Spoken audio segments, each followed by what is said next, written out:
Hello everyone, welcome to another amazing tutorial where I'll be teaching you how to create a stunning church flyer using just your smartphone.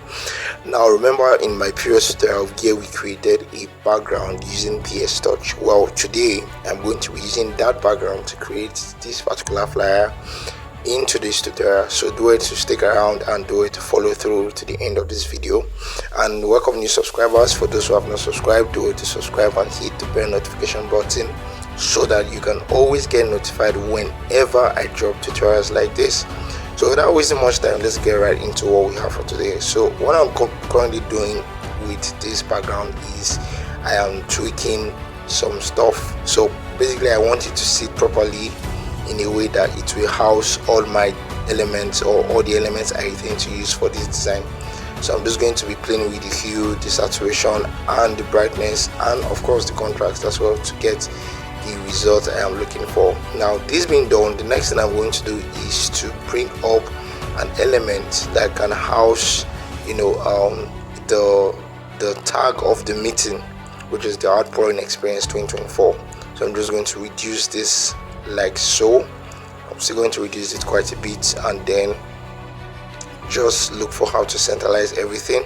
And the next thing I'm going to do is to go to my hue and saturation and play with the hue. I'm actually going for a red kind of look,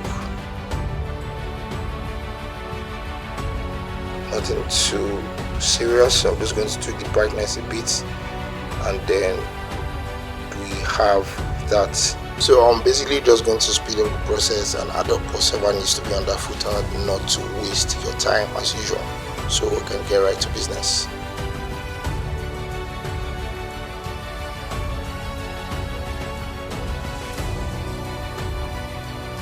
So now that that's off the way, next thing I'm going to do is to bring in a footer that will house the theme of the program, which is this footer right here.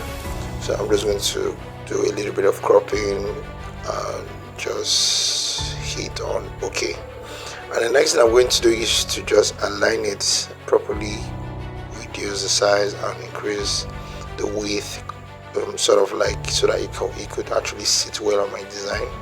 And then after that is being done, I'm going to add up some shadows, so you can follow the on-screen what I'm doing on screen to be able to follow through and be able to know what I did to achieve this sort of shadow that I was going for the footer for the theme of the program or the conference, whatever the case might be.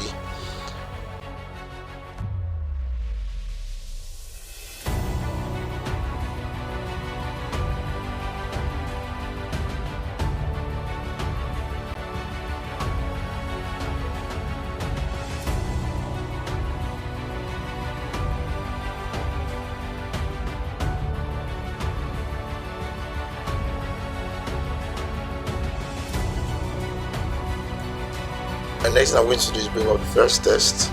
For the theme, I'm going to change color to white, and then I'm going to change the fonts to, let's say, Monument Extend. Yeah, things will work. Yes, perfect.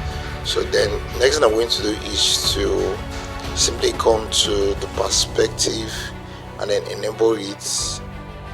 I'm first going to, let me just make some adjustment first, and I'm going to enable the perspective, and then I'm going to just make sure the text follows the same perspective of the footer, or the red footer you're seeing right here, right? So that's the plan, that's the aim, for the text to align with the footer right here. So I'm just going to speed it up so that I won't waste your time as always.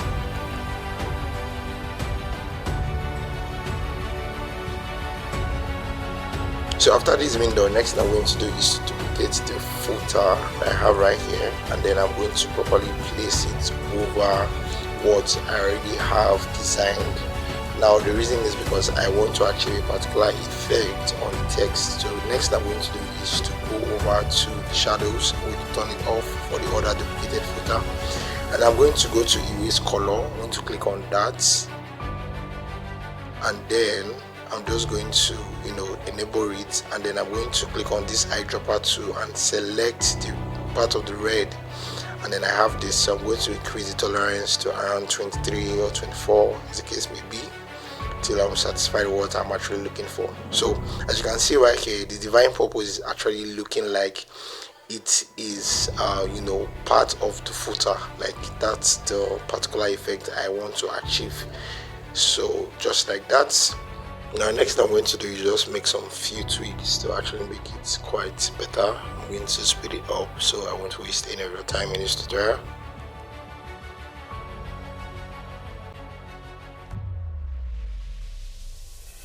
Now after this is done, next thing I'm going to do is to add up some details of the flyer, all the details of the flyer. So I'm just going to speed that up as well, because I believe by now we all know how to add up details on our phone using Pixel Lab and to balance up everything based on alignment, text alignment and hierarchy. So I'm just going to speed up that, and then I'll meet you in the next junction where I have one or two things to explain as well.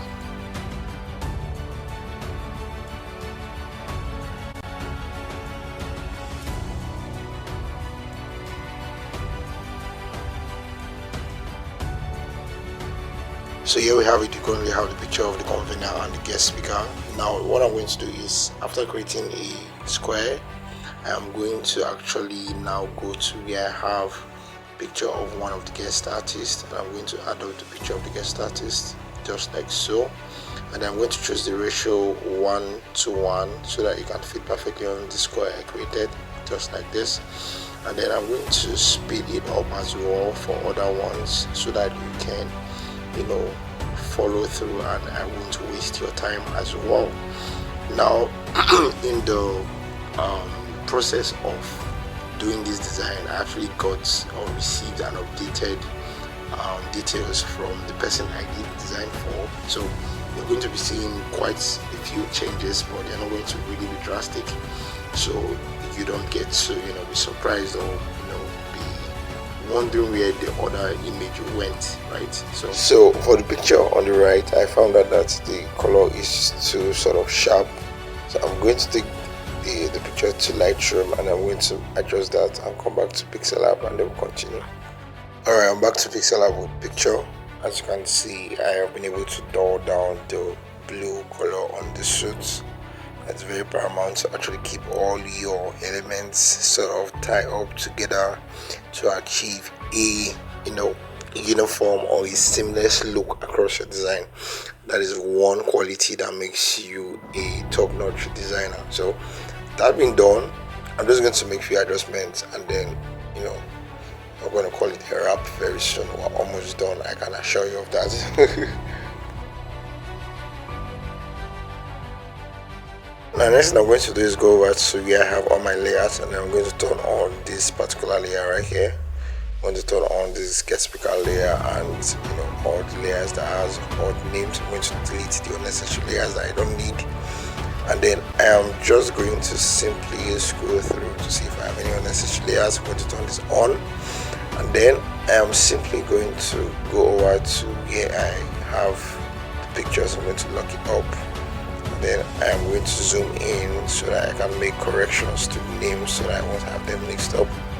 So I'll double click, and then I'll just edit.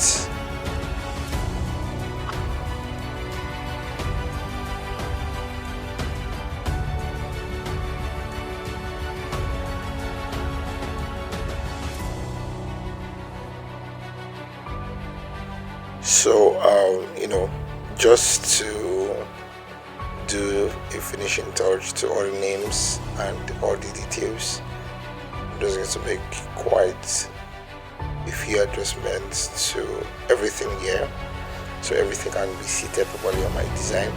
Now with everything done on Pixel Lab, next I need us to take design to PS Touch and Lightroom to achieve what you're currently seeing on your screen, just like you have it. And like I always say, you have all this tutorial on my YouTube, so do it to check them out and follow through if you don't know how. So I'll see you in the next tutorial. Bye for now.